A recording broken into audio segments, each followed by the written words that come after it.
Mense, goeiemôre.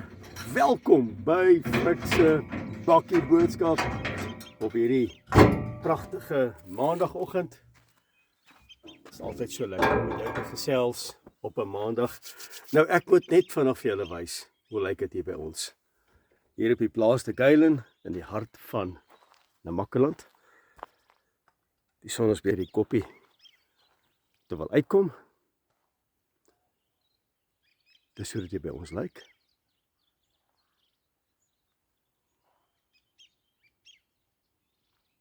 Koelerig. Nou wat is 'n plaas sonder 'n windpomp? So groot voorreg om net vanoggend vir jou te wys. Die plaas te Geilen. En ek moet vir julle sê dat hierdie plaas is op hierdie stadium in rep en roer met die voorbereiding vir die Sukkotfees, waaroor ons verskriklik opgewonde is. Nou ja, ek het 'n boodskap op my hart wat ek gou-gou met jou wil deel. So bly ingeskakel by my asseblief, sodat ek en jy sommer net lekker kan gesels op hierdie pragtige maandagooggend. Ek wil vandag regtig my hart met jou deel dat jy nie dit sal doen waaroor ek vandag met jou praat nie. Moenie jou vrede uitleen vir vandag se chaos nie. En hoekom ek dit sê, want ons is baie keer so bekommerd oor môre, dat môre se probleme verlam my vandag. Dit kom steel my fokus, dit kom steel my krag vir vandag. Hoor gou wat sê die woord in Jesaja 26 vers 3, en ek glo dat hierdie woord jou lewe vandag gaan impakteer met die krag van die Heilige Gees. Hoor gou wat sê die woord, hy sê, U bewaar hom in volkome vrede, wie se denke op U gerig is, omdat hy op U vertrou. So mense, wanneer my denke afgehaal word van my omstandighede, en my denke is gefokus op Vader, op ons hemelse Vader, Jot-hy-Waf-hy, die Almagtige, dan sê die woord, en omdat jy op my vertrou, sal ek jou in volkome vrede bewaar.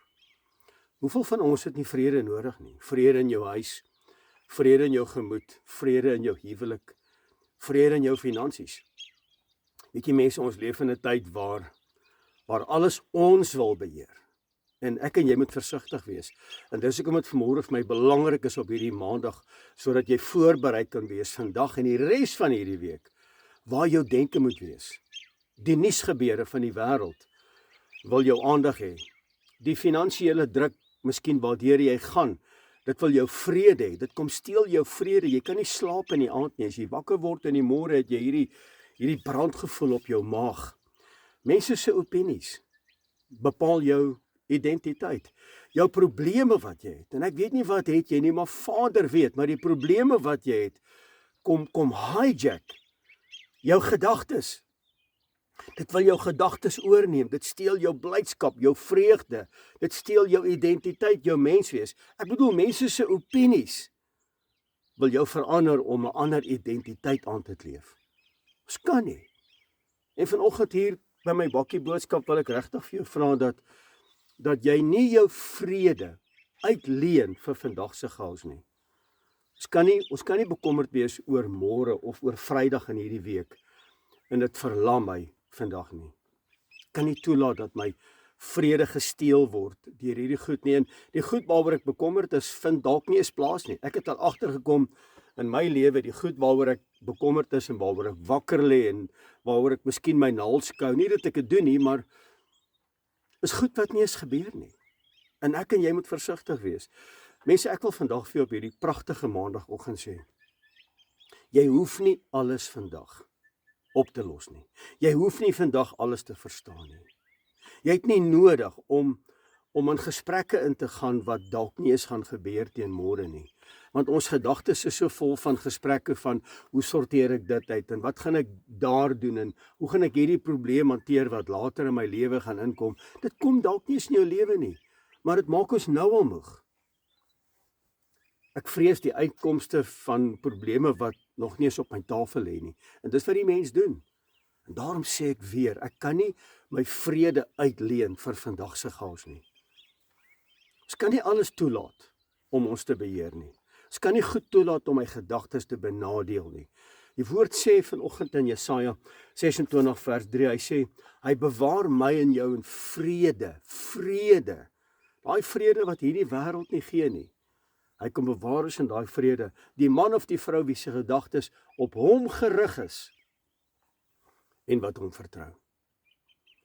Hoor gou wat ek gou met jou wil deel asseblief. En skryf sommer hierdie neer. Net omdat iets gesê het, omdat iemand iets gesê het, beteken nie jy moet dit die hele dag of die hele week of jou hele lewe saam met jou dra nie. Net omdat iemand, 'n tannie of 'n oom of 'n vriendin of 'n werkskollega kon miskien iets vir jou gesê het en dit het jou totale lewe kom verander. Net omdat iemand iets gesê het, kan jy dit nie met jou lewe lank saamdra nie. Net omdat iemand jou verkeerd verstaan, wil jy die heeltyd jouself gaan bewys. Moenie. Dit steel jou vreugde. Dit benadeel jou fokus. Net omdat in hierdie wêreld in chaos is, beteken nie ek en jy hoef in chaos te lewe nie. Ek en jy kan opstaan en uitstaan in 'n ander lewe in hierdie donker wêreld. Besluit jy vandag hoe jy gaan reageer en besluit jy vandag wie jy wil wees. Die mense, is my so belangrik in ons tema hierdie jaar oor die Sukkotfees gaan juis oor koninkryksorde. Wanneer ek hom toelaat om in te stap in my lewe, waar hy regeer daar orde. Is daar rigting? Is daar vrymaking? Is daar genesing? Is daar herstel? Besluit vandag wat jy wil doen. Ek besluit vandag. Ek het lank genoeg gelei onder hierdie gedagtes wat my emosies beïnvloed. Lank genoeg het hierdie emosies wat nie van Vader af is nie, het my lewe kom bedreig en my lewe kom verander. My emosies het my besluite kom benadeel. En wanneer my besluite benadeel word, verander die rigting van my lewe. Mense, ons kan dit nie toelaat nie. Jy kan dit nie toelaat nie. Besluit vandag wie is jy. Besluit jy vandag wat jy wil doen. En hier by my bakkie boodskap wil ek vandag vir jou sê, ek, Frik, gaan vandag besluit wat ek kan doen. As ek dit nie kan doen en ek kom nie daarby uit nie, dis okay. Ek gaan vandag besluit. Ek gaan dit regmaak wat ek vandag kan regmaak. Nie môre of oormôre wat ek vandag kan regmaak. Dit gaan ek regmaak. Ek gaan vandag my sirkels voltooi. Ek gaan vandag besluit om gehoorsaam te wees in die woord. Jesaja 26 vers 3, dat my gedagtes volkome op Vader gerig sal wees. Ek gaan vandag besluit. Ek hoef nie goed saam te dra wat ek nie nodig het om saam te dra nie. Ek gaan nie. En ek besluit vandag, ek gaan nie my vrede uitleen in 'n wêreld wat in chaos gedompel is en die wêreld verwag van my. Ek moet ook my lewe in chaos gedompel kry. Ek gaan nie. En hier by my bakkie boodskap wil ek jou vandag bemoedig dat my en jou gedagtes nie aangaande hierdie wêreld moet wees nie. Ons gedagtes moet wees na hom, die skepper God van die hemel en die aarde, Jotai Wafai, die almagtig. En die woord sê, wanneer ons gedagtes op hom is, dan beteken dit ons vertrou hom. En wanneer ons hom vertrou, hoor gehou, dan sê hy in sy woord, ek sal jou volkome in vrede bewaar. Mense, dis amazing. Nou ja toe, dis my bakkie boodskap op hierdie pragtige maandagoggend. Mag die vrede van Skepper God, die Heilige van Israel, met elkeen wees op hierdie pragtige maandagoggend en ook so die res van hierdie week. Tot 'n volgende keer, Frik Weyerman, Shalom.